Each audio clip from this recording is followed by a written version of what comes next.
wala namang reason para hindi ako mag-improve eh. Kasi pag malinaw sa'yo kung ano yung gusto mong mangyari sa buhay mo, hindi ka talaga tatamarin eh. Or kahit ano pang mangyaring hindi maganda, maganda pa rin sa paningin mo kasi nakatatak na sa isip mo, kasama to sa proseso. Kasi syempre, pag nalagpasan ng isang problema, nag-grow yung isang tao.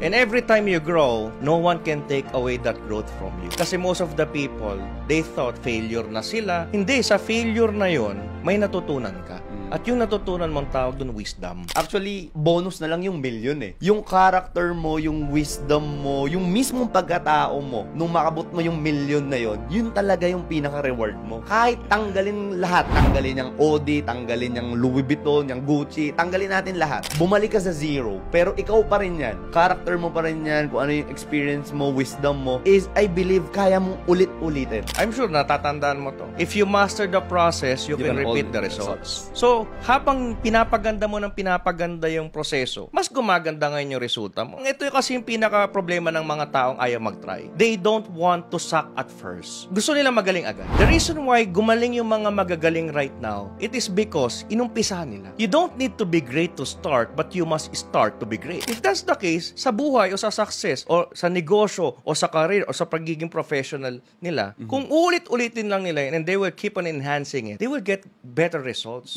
compared to before.